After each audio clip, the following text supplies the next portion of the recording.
Mais j'ai en fait appris que je devais être moi, ok, et qu'il devait être lui. Et c'était ça la complémentarité, et qu'on n'a pas besoin, il n'a pas besoin de devenir moi et d'avoir la douceur peut-être que je peux avoir ou le recul. Non, ça c'est la richesse que moi j'emmène.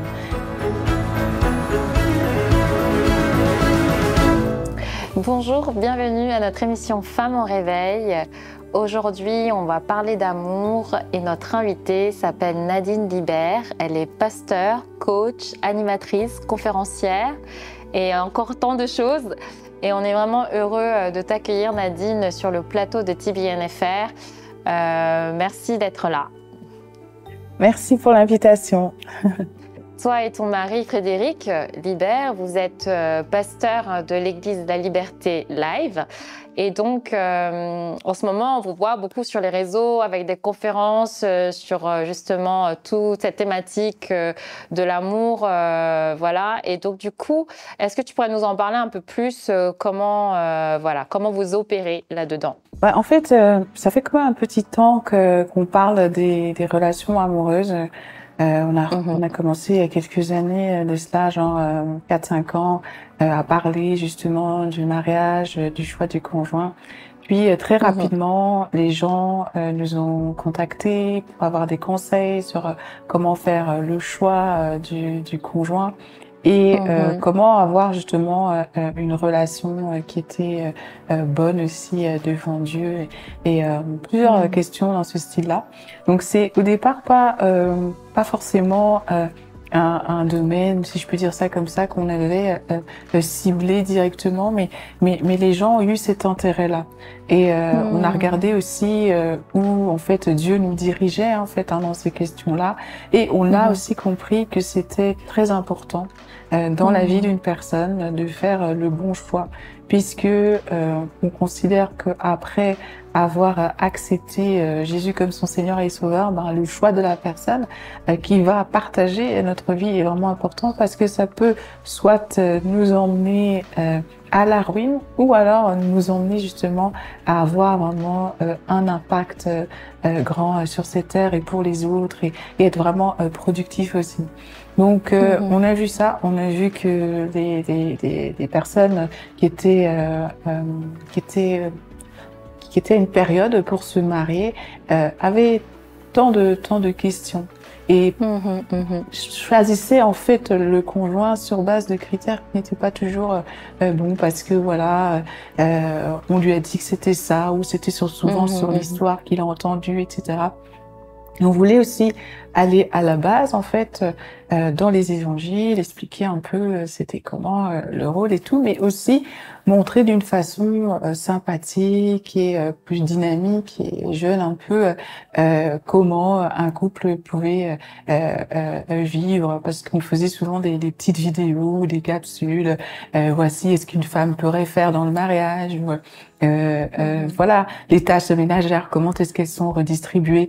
En fait, parce que parfois on se dit c'est tellement spirituel, mais on voit pas ce sujet-là comme quelque chose qui se vit aussi dans l'amitié. D'ailleurs, on a parfois des questions, oui, mais est-ce que si on est amis, ça peut pas poser un frein dans la relation, dans le mariage? Enfin, pour nous, non, puisque justement, il faudrait être des amis en fait, voilà, c'est ça. Mais pourquoi les gens posent ce genre de questions? Parce que ils ont reçu en fait cette image-là. Le mariage, c'est quelque chose de très sérieux. Voilà, c'est carré comme ça. Puis voilà, quand je vais me marier, je vais être emprisonnée. Je vais pas pouvoir faire ce que je veux, donc je m'amuse aujourd'hui, puis demain, voilà. Et donc on voulait un peu parler de ça et mettre le mariage à la bonne place. Et voilà, et on voit qu'il y a quand même du travail là-dedans, et les jeunes sont réceptifs à ça, mais qu'il y a beaucoup de choses à aller réajuster en fait. Est-ce que tu peux justement développer peut-être une fondation que tu vois qui a été vraiment très mal posée et que tu penses qui est vraiment essentielle dans le mariage? On va souvent parler du chef, donc la soumission de la femme, et puis de l'homme en tant que leader, et c'est très bien. Et souvent, ce n'est pas bien compris parce que les hommes qui vont vouloir se marier, pas tous, hein, je veux dire, mais il y a quand même une proportion qui vont se dire, ben ma femme, elle devra faire tout ce que je lui ai dit de faire, et ce sera comme ça, et si elle fait pas comme ça ira pas. Parce qu'en fait, ils ont grandi dans ça, ils ont né dans cette croyance-là que justement, ils ne peuvent jamais apporter un soutien à leur femme. En fait, il y a une phrase que souvent les gens vont dire, c'est que les femmes disent souvent, c'est ah mon mari il est super parce qu'il m'aide avec les enfants. Ça c'est un peu une phrase spéciale parce que finalement on est un couple puis voilà en fait il s'occupe aussi de ses enfants. C'est pas forcément juste une aide. Voilà, il s'occupe de ses enfants. Donc c'est se dire on est ensemble là-dedans. Il n'y a pas vraiment, ils ont pas toujours cette notion de partenariat en fait pour avancer ensemble. Et on peut être partenaire tout en ayant une soumission, en ayant un respect mutuel, etc. Et c'est cette dimension de partenariat qui n'est pas toujours saisie. En fait. Tout à l'heure, tu parlais du fait qu'on voit souvent le mariage comme quelque chose de très sérieux, très attention, si ça, nanana. Et j'aimerais bien savoir ce que vous partagez du coup sur le fait que, je sais pas, qu'est-ce que vous enseignez par rapport au mariage du coup, si c'est pas aussi sérieux, il y a un côté peut-être sérieux qu'on a et qu'on a oublié un côté, je sais pas si c'est fun ou c'est autre chose que tu voulais dire tout à l'heure. Donc, en fait, c'est une institution divine et voilà, Dieu l'a validé, c'est spirituel, mais c'est aussi terrestre et ensemble, on peut avoir une même passion, partager des activités ensemble. Je veux dire, avoir une vie en fait où on n'est pas juste enfermé à ne rien faire. Donc parfois les gens disent quand je vais me marier, je serai pas libre. Ben non, mais justement, épouse une personne avec qui tu t'en sens bien, tu rigoles, tu t'amuses, vous aurez envie de sortir ensemble, d'aller au restaurant, de je sais pas moi, de visiter un musée, de voyager, de faire des choses ensemble. En fait, c'est ta vie, elle ne s'arrête pas en fait, sauf que voilà, tu n'es plus tout seul à vivre ces expériences là en solo, mais tu le vis avec une seconde personne avec laquelle tu marches dans ta destinée. Donc moi je trouve que c'est quand même fun, c'est quand même pas quelque chose de coincé, non, c'est une belle expérience aussi de vie et c'est aussi un privilège de le vivre. Donc c'est pas une prison. Donc toi et Frédéric, vous avez 14 ans de mariage. Peut-être avec les années, la flamme s'éteint ou alors on a mis en place une routine, on a le travail, on s'est habitué à la personne. Et du coup, on a du mal à rallumer la flamme, on a du mal à entretenir cette flamme. Qu'est-ce que tu donnerais comme conseil à des couples qui ont un peu de mal en ce moment? Ça s'estompe, je sais pas. Ça prend peut-être différentes formes. Et moi, je pense que ça s'estompe quand on arrête de vouloir découvrir l'autre. Parce qu'en fait, l'autre, c'est l'autre. Et cette personne est vivante. Et elle change. Et au contact d'autres personnes, des défis de la vie, parfois des épreuves, parfois des accomplissements, la personne vient aussi à changer et on découvre à chaque fois une nouvelle personne. Tu vois, on découvre une nouvelle facette en fait de la personne. Je pense que il faut pas s'arrêter de poursuivre l'autre. Il faut pas s'arrêter de vouloir séduire l'autre et d'être séduit par l'autre. Et comment on fait pour entretenir ça? Mais on est intentionnel par rapport à ça. De la même façon que si je veux avoir une réunion avec quelqu'un, je vais prendre mon agenda et mettre voilà un rendez-vous à 8h si c'est à 8h. Et ça c'est pareil avec son conjoint. Il faut se mettre des moments où on va justement prendre un temps juste pour soi et connecter avec la personne. Alors ça peut être parce qu'on va sortir ensemble, on va aller manger, ou ça va être justement on va avoir des temps où on peut aussi partager la parole, mais ça peut être aussi des temps où on va regarder un film. En fait, c'est avoir ce privilège d'être avec ton meilleur ou ta meilleure amie tout le temps. Alors je comprends, les gens vont se dire on s'essouffle, etc.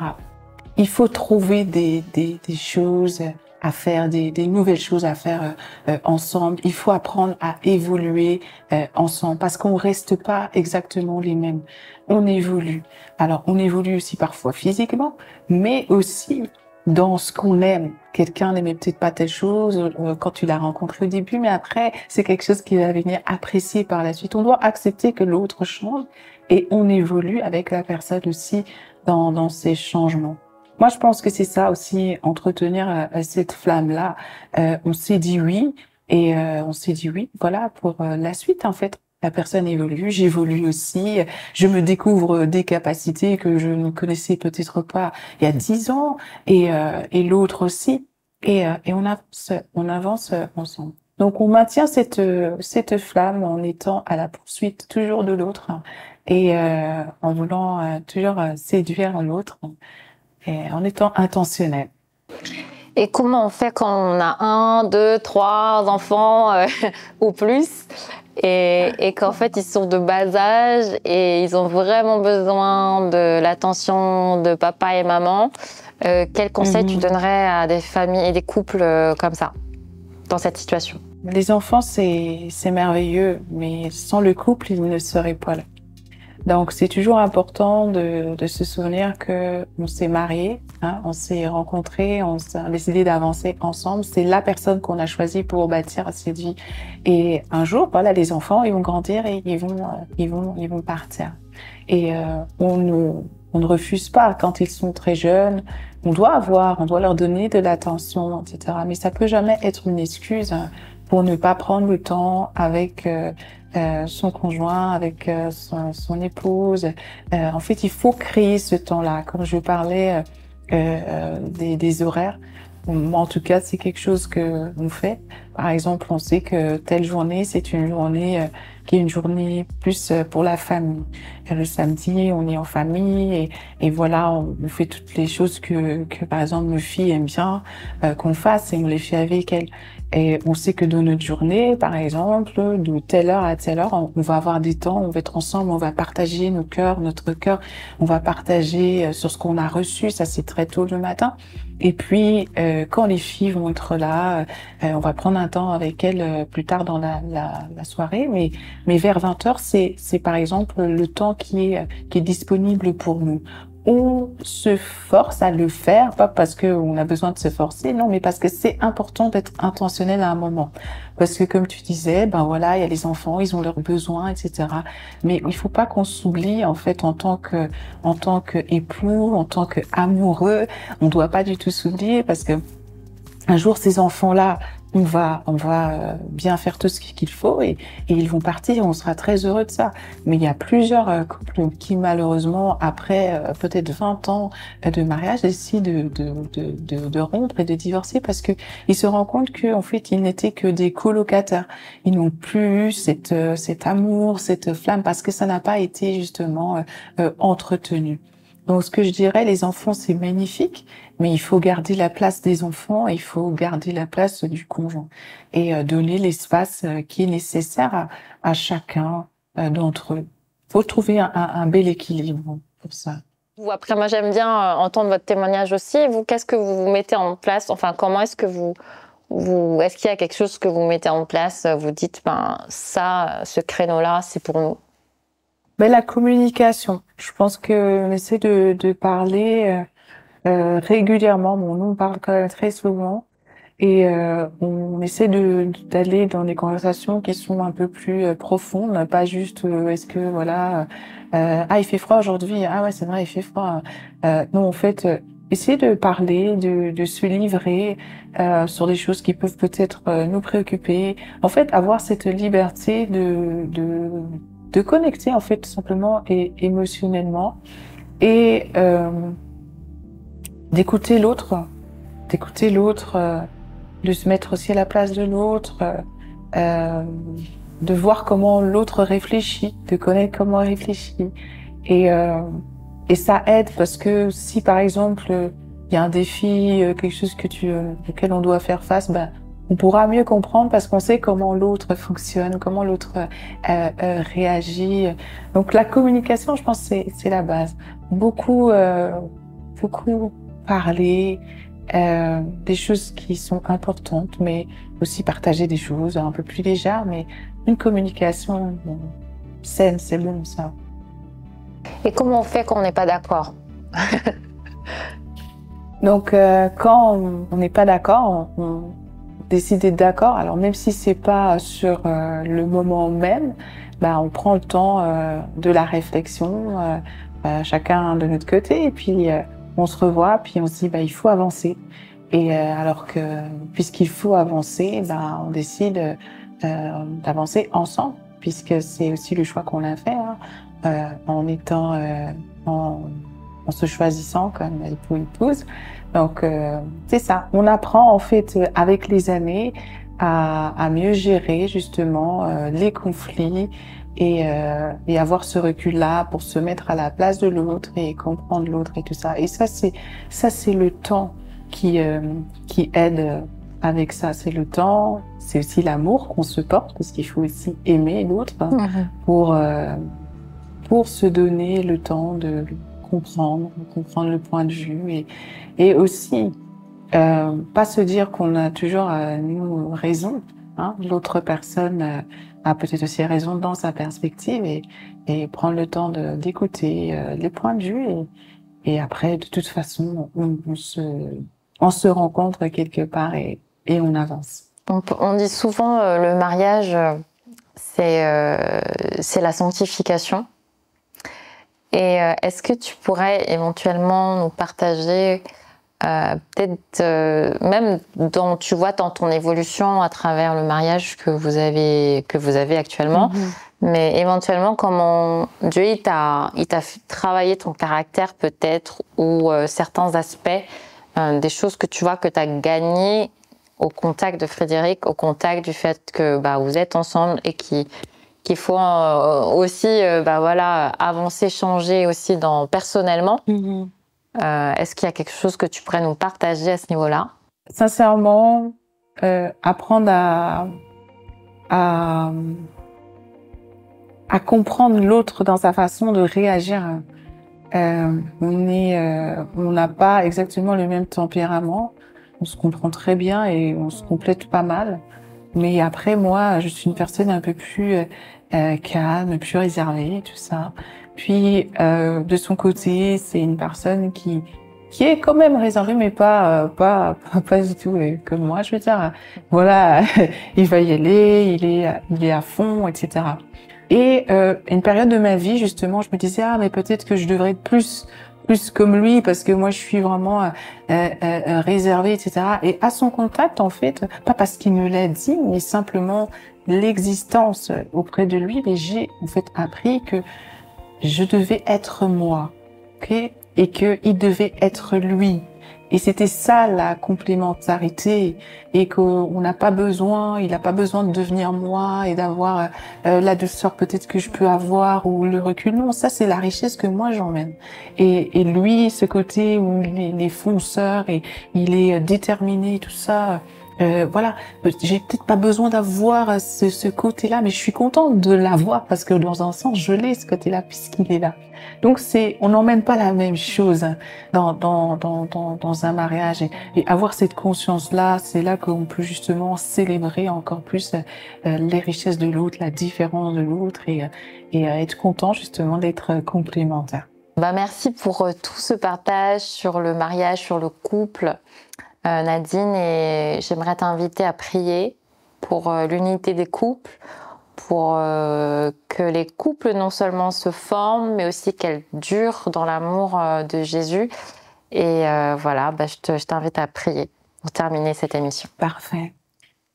Éternel mon Dieu, on vient devant toi, Papa, et on emmène devant toi chaque couple, chaque personne, Seigneur Dieu, qui est dans le mariage, Seigneur Dieu, Papa. On prie que tu puisses apporter une paix dans leur foyer, Seigneur. On prie que tu puisses apporter une unité, Seigneur. On sait que cette unité est tellement combattue. On sait que aujourd'hui les gens pensent tellement à divorcer, à partir, Seigneur Dieu, Papa, parce que ils vivent tellement de pression et ils n'arrivent pas à communiquer, Seigneur Dieu. Ils n'arrivent pas à être épanouis dans ce mariage dans lequel ils sont aujourd'hui. Mais je prie, Seigneur Dieu Papa, que tu donnes la force, Seigneur Dieu Papa, que tu donnes le courage, Seigneur Dieu Papa, aux gens, Seigneur, tout simplement d'affronter aussi les défis de la vie en couple, de tenir bon face à l'épreuve. Et aussi de se souvenir qu'ils ont choisi cette personne et qu'ils se sont dit qu'ils allaient accompagner dans cette belle expérience, cette belle aventure qui est le mariage. Seigneur Dieu Papa, je prie pour l'unité des couples. Seigneur Dieu Papa, je prie que tu visites chaque maison. Seigneur Dieu Papa, je prie que tu restaures, Seigneur Dieu Papa, ces foyers qui peut-être sont sur le point d'être brisés. Seigneur, peut-être d'autres ont pris cette décision de partir et de quitter le foyer. Seigneur, je prie que tu leur donnes un espoir, Seigneur Dieu Papa, de reconstruire, Seigneur Dieu, par ton esprit, Seigneur, qu'ils soient capables de reconstruire. On prie, Seigneur, pour des guérisons, parce que parfois, il y a des paroles, il y a des mots, il y a des actions qui sont posées, qui viennent briser, qui viennent détruire, anéantir. Seigneur, mon prie, Seigneur, pour de la place, pour de la guérison, pour de la place, Seigneur, pour le pardon, pour de la place, Seigneur Dieu Papa, pour de la compassion, Seigneur Jésus. Je prie, Seigneur, pour de la compassion dans les couples, Seigneur. Je prie, Éternel, pour du pardon, Seigneur, dans les couples, Seigneur Dieu Papa. Moi, je sais que ton Saint-Esprit peut restaurer, que ton Saint-Esprit peut guérir, que ton Saint-Esprit, Éternel Dieu, peut relever, Seigneur, tout couple, Éternel, qui était à terre aujourd'hui, Papa. Je prie que tu les visites, je prie que tu les guides, je prie que tu manifestes envers eux encore ton amour, Seigneur, et qu'ils soient aussi palpables, Seigneur Jésus. Et qu'ils puissent être des modèles, Seigneur Dieu Papa, pour leurs enfants, Seigneur Dieu Papa, et que par ces couples éternels qui auront tenu, Seigneur, on puisse aussi avoir des enfants, des jeunes gens, Seigneur Dieu, qui vont avoir, Seigneur, ce courage, Seigneur, cette force, cette persévérance, Seigneur Dieu, dans leur mariage futur, Seigneur, ceux qui vont avoir aussi cette envie de bâtir quelque chose parce qu'ils ont vu les parents, Seigneur Dieu, se tenir bon face à l'épreuve, face aux défis et remettre toutes leurs relations entre tes mains. Alors je prie, Seigneur, pour tous ces couples, que toutes ces relations, Seigneur Dieu Papa, puissent évoluer, grandir et croître, Seigneur Dieu Papa, en amour entre tes saintes mains. C'est en ton nom Jésus-Christ que nous avons prié. Amen.